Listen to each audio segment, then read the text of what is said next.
Mythes et légendes.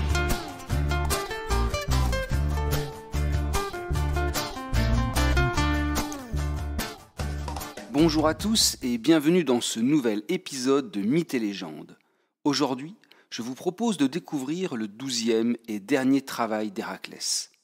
Ce travail qui vient clore un long cycle où Eurysthée, le roi d'Argolide, soumet le héros à des aventures plus impossibles et périlleuses les unes que les autres. Voilà déjà 8 ans qu'Héraclès exécute les travaux exigés par Eurysthée. Pour rappel, Héraclès est tombé dans la servitude d'Eurysthée suite à la folie qui le transforma en un épouvantable meurtrier.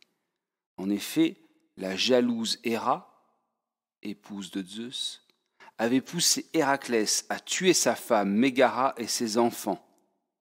C'est suite à ceci qu'Héraclès est remis à Eurysthée pour expier son crime.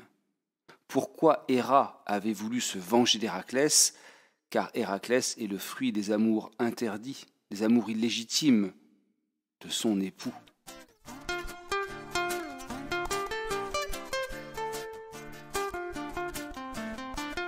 Pour le dernier travail, de son trône de Mycène, Eurysthée ordonne à Héraclès de descendre aux enfers, ce terrible lieu, royaume du si puissant Hadès. Et une fois arrivé dans le plus hostile des mondes, Héraclès doit capturer le gardien, l'épouvantable et légendaire chien à 3 têtes et à queue de dragon, le célèbre Cerbère. On ne peut descendre impunément en enfer, et encore moins en revenir.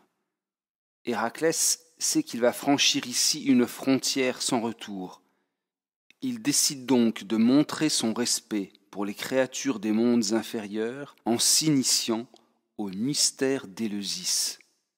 Ce rituel devrait le protéger lors de sa terrible descente. Comment trouver le chemin du Tartare, des enfers ? Héraclès ne peut le découvrir sans l'aide d'un dieu.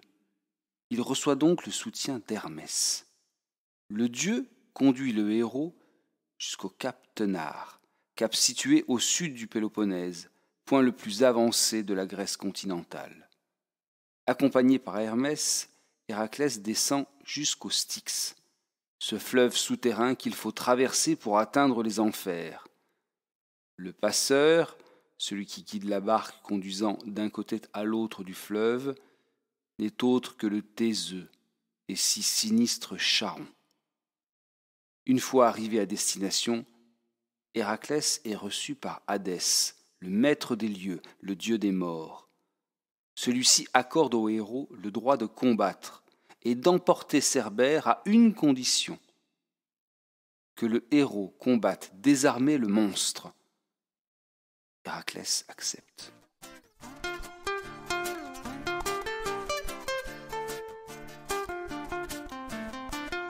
Il pose ses armes, mais garde sur ses épaules la peau du lion de Némée. Celle-ci doit le protéger des puissantes et mortelles morsures de Cerbère. Rapidement, le combat s'engage. Héraclès s'approche de Cerbère, ce dernier grogne, aboie et pousse des sortes de cris qui terroriseraient n'importe quel mortel. Mais Héraclès, le héros, ne tremble pas.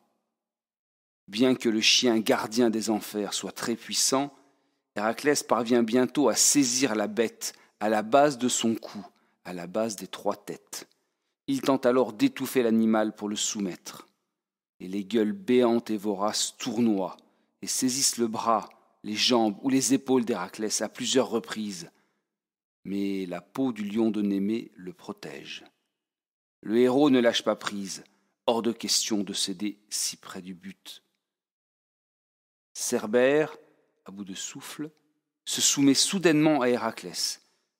Celui-ci l'enchaîne, puis après avoir salué Hadès, il remonte vers le monde des vivants pour présenter à son maître l'objet de sa délivrance.